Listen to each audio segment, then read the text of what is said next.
네, 안녕하세요. 블랙박스 시간인데요. 그 시장이 다시 또 1800선 중반까지 좀 흘러내리면서 좀 상당히 좀 어려운 그런 또 장세가 좀 지속이 되고 있습니다. 뭔가 좀 해볼만 하면 유럽이 좀 발목을 잡는 그런 좀 상당히 좀 아쉬운 모습들이 이어지고 있는데, 다만 이제 앞으로 그 하락 쪽으로 좀 크게 방향을 잡을 가능성도 높지는 않기 때문에 너무 비관적으로 좀 볼 필요는 없을 것 같고요. 다만 이런 좀 상황들이 좀 더 장기화될 수 있다는 건 좀 염두에 두시면서 투자를 하시면 좀 좋을 것 같습니다. 자, 시장 자체가 좀 요즘에 좀 상당히 어려운 부분인데, 오늘은 이제 이런 상황에서 어떤 종목들, 어떤 부분에 대해서 우리가 좀 접근을 해야 될지 거기에 대해서 한번 설명을 해드릴 텐데요. 먼저 블랙박스는 오픈을 해보고 말씀을 드리겠습니다.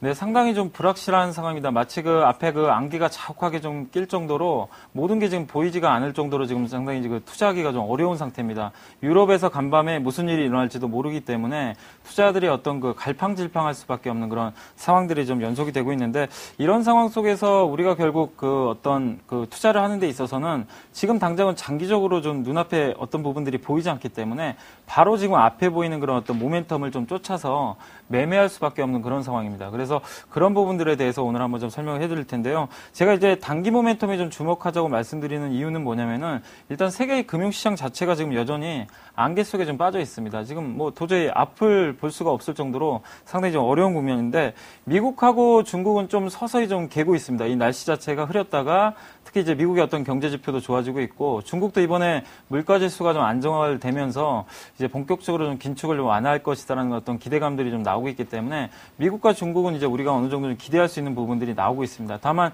유럽은 이번 그 정상회담에서도 나왔듯이 결론적으로 뭐 해결된 부분이 전혀 없습니다. 이제 큰 틀에서 합의는 봤지만 결국 ECB라든가 이런 쪽에서 큰 역할을 좀 해줘야 되는데, 아직 뭐 독일이라든가 이런 쪽에서 좀 미진한 어떤 합의점이 좀 나오고 있기 때문에 상당한 좀 시간이 좀 걸릴 수밖에 없다. 그래서 그 세계 금융시장은 여전히 좀 불확실한 상태로 지속이 좀 될 수밖에 없다. 이렇게 보시면 될 것 같고요. 외국인들의 그 매수 전환이 뭐 이런 부분 때문에 상당 기간 좀 어려워질 수밖에 없습니다. 국내 증시가 본격적으로 상승할 때, 특히 2008년도에 바닥을 찍고 2009년도죠. 그때 3월 달에 증시가 바닥을 찍고 나서 2011년도 이제 초까지 엄청난 상승이 나왔을 때를 보면 결국 외국인들이 주식시장에 어떤 대규모 매수를 하면서 시장에 어떤 랠리를 이끌었는데, 지금 올해 상반기 이제 들어오면서 그 5월 달부터 갑자기 외국인들이 순매도로 전환을 한 이후에는 지속적인 어떤 매도 공세를 좀 펼쳐주고 있습니다. 그러다 보니까 이 외국인들의 어떤 매수세가 좀 들어오지 못하는 이런 측면에서는 계속해서 조정이 이루어질 수밖에 없는 그런 형국이고요. 이 외국인들이 뭐 당장 갑자기 또 순매수로 전환할 만한 그런 어떤 모멘텀도 좀 부족합니다. 유럽 문제가 해결이 돼야만이 유럽계 투자들이 본격적으로 어떤 시장에 뛰어들 텐데, 그런 부분을 봤을 때는 좀 당분간 좀 외국인의 어떤 매수세를 좀 기대하기 좀 어렵다. 이렇게 좀 보시면 되겠고요. 이런 부분 때문에 결국 대형주들의 어떤 시세 부진 현상은 지속될 수밖에 없습니다. 지금 최근에 보면 기관 투자들의 어떤 매수를 하는 그 중소형주들은 상당히 강한데, 대형주들 같은 경우는 결국 키를 외국인들이 쥐고 있거든요. 근데 외국인들이 이런 부분을 계속 매도를 하는 이상은 결국 대형주 쪽에서 큰 시세가 나기는 좀 당분간 어렵다는 점을 일단 인지를 하시면서 좀 투자를 하시면 좋겠고요. 이런 이제 대형주 어떤 부진 속에서 최근에 보면 이제 그 중소형주들의 강세가 이어지고 있는데, 결국 이런 부분을 봤을 때는 투신들의 어떤 매수를 우리가 매수하는 종목들에 대해서 좀 관심을 좀 갖고 대응을 좀 해야 될 것 같습니다. 최근 보면 투신권들이 좀 집중적으로 이렇게 투자를 하는 종목들이 시장 대비해서 좀 상당히 월등한 어떤 수익률을 좀 보여주고 있는데, 아무래도 외국인은 좀 매수하기가 여력이 좀 제한적이고, 이 연기금 같은 경우는 장기 투자밖에 안 하거든요. 단기 매매를 잘 안 하기 때문에 결국 그런 부분을 봤을 때는 투신권이 사는 종목 위주로 시세가 날 수밖에 없다. 이런 점을 먼저 좀 인지를 하시면 되겠습니다. 특히 투신권 같은 경우는 당장 모멘텀이 있는 종목을 삽니다. 내년에 뭐가 좋아진다 이런 건 별로 관심이 없고요. 당장 뭐 4분기 이제 뭐 4분기가 계속 되고 있기 때문에 4분기에 실적이 좋아지는 종목들, 모멘텀이 있는 종목들, 이런 쪽으로만 계속해서 좀 매수를 할 수밖에 없는 그런 상황이기 때문에 그런 어떤 단기 모멘텀이 좀 부각되는 그런 업종 위주로 여러분들 보시면 좋겠고요. 최근에 보면 뭐 요즘에 제일모직이라든가 뭐 삼성 SDI, 삼성전자, 이런 이제 삼성전자의 어떤 그 그룹주들이 굉장한 좀 강세를 보이고 있습니다. 이게 뭐 그 원인이 뭐겠습니까? 결국 삼성전자의 어떤 스마트폰 사업부가 잘 나가니까 이 스마트폰에 공급하는 그 어떤 부품 회사들, 뭐 제일모직, 삼성 SDI 뭐 그뿐만 아니라 코스닥에 들어가는 여러 가지 뭐 계열사라든가 관련 부품 회사들이 주가 흐름이 좋을 수밖에 없습니다. 그쪽이 확실하게 지금 실적이 나오기 때문에 투신들이 그걸 믿고 그냥 매수를 하는 거거든요. 그래서 그런 부분들은 좀 당분간 지속이 좀 될 수밖에 없다 이렇게 생각하시면 될 것 같고요.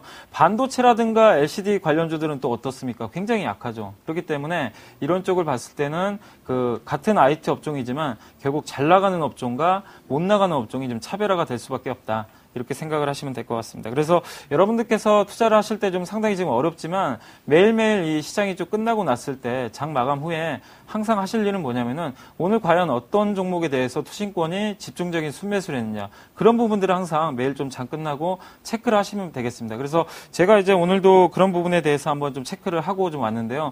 최근에 투신권이 좀 매수를 하는 그런 종목들 한 4종목만 좀 말씀을 해드리겠는데요. 먼저 LS를 좀 말씀을 좀 드리겠고요. 그 다음에 이제 현대건설, 성광밴드, 인터파크 이런 종목들에 대해서 좀 그 관심을 좀 갖고 보시면 좋을 것 같은데 뭐 단순히 투신이 샀다고 해서 좀 말씀을 드린 게 아니라 최근에 실적 부분도 좀 개선이 되고 있고 그 추세적인 흐름도 좀 상당히 양호한 데다가 이 업황에 대한 어떤 모멘텀 자체도 상당히 크기 때문에 이렇게 업황과 모멘텀 또 어떤 수급까지 좀 겸비를 한 이런 한 4종목에 대해서는 여러분들이 정말 좀 어려운 장세에서 좀 단기적으로 관심을 갖고 좀 대응을 하시길 좀 바라겠고요. 이 중에서 제가 2종목만 한번 추천을 좀 해드리고 하겠습니다. 그래서 먼저 한 종목을 좀 말씀을 좀 드리면요. LS를 좀 말씀을 좀 드리고 싶은데요. LS 같은 경우는 제가 예전에 한번 지주에서 한번 그 여기서 한번 설명을 해드리면서 추천을 해드린 적이 있는데 이 LS 같은 경우는 3분기 실적이 적자가 났습니다. 환손실 때문에 적자가 났지만 최근 들어와서 이 환율이 좀 진정이 좀 되고 있고 또 자회사인 LS 산전이라든가 LS 어떤 닉고동 재련 같은 부분에서 좀 실적이 좀 개선되는 부분들이 나오고 있기 때문에 그런 면을 봤을 때는 4분기에는 확실하게 턴어라운드 할 가능성이 높아졌고요. 지금 주가는 자회사들의 어떤 지분 가치에도 못 미치는 굉장히 저렴한 상태입니다. 그렇기 때문에 여러분들이 좀 단기뿐만 아니라 장기적인 관점에서 좀 관심을 가지면 좋겠고 다만 이제 단기적인 관점에서 한번 목표가를 설정을 해본다라면은 9만 원까지 어떤 상승 여력은 좀 충분히 있다고 보고 있습니다. 그래서 목표가 한 9만 원 정도 잡으시고 조정이 나온 다음에 한번 적극적으로 좀 매수를 해보는 그런 전략을 좀 말씀드리고 싶고요. 이제 두 번째 종목은 성광밴드인데요. 성광밴드 같은 경우는 오늘 시장이 굉장히 좀 안 좋은데도 급등하는 그런 모습이 나왔습니다. 결국 제가 장 끝나고 확인을 해봤는데 오늘도 역시 그 기관 쪽 특히 투신권에서 집중적인 순매수를 했습니다. 이 오늘만 매수한 게 아니라 계속해서 좀 매수를 하는 그런 모습들을 보여주고 있는데 그만큼 이 피팅 업체에 대한 어떤 모멘텀이 크다는 얘기죠. 제가 지난번에도 블랙박스 시간에서 한번 피팅 업종 한번 설명을 좀 해드렸는데 역시 그 성광밴드가 가장 좀 강력한 모멘텀을 좀 가지고 있고요. 요번에 끝나는 게 아니라 이런 부분들은 2012년도까지 연결이 되기 때문에 계속해서 관심을 가지면 좋겠고 목표가는 25,000원까지 좀 설정을 하셔가지고요. 한번 매수를 하는 그런 전략으로 좀 말씀드리겠습니다. 자, 시장에 좀 모멘텀이 없는 가운데 굉장히 어렵습니다. 그래서 그런 관점에서 대형주들이 좀 부진할 수밖에 없기 때문에 이런 투신들이 매수하는 종목 쪽으로 여러분들이 항상 접근하시면 어려운 장세에서도 수익을 낼 수 있습니다. 그래서 이런 부분 착공하시면서 매매를 하시면 좋을 것 같습니다. 저는 이만 물러가도록 하겠습니다. 목요일날 뵙겠습니다. 감사합니다.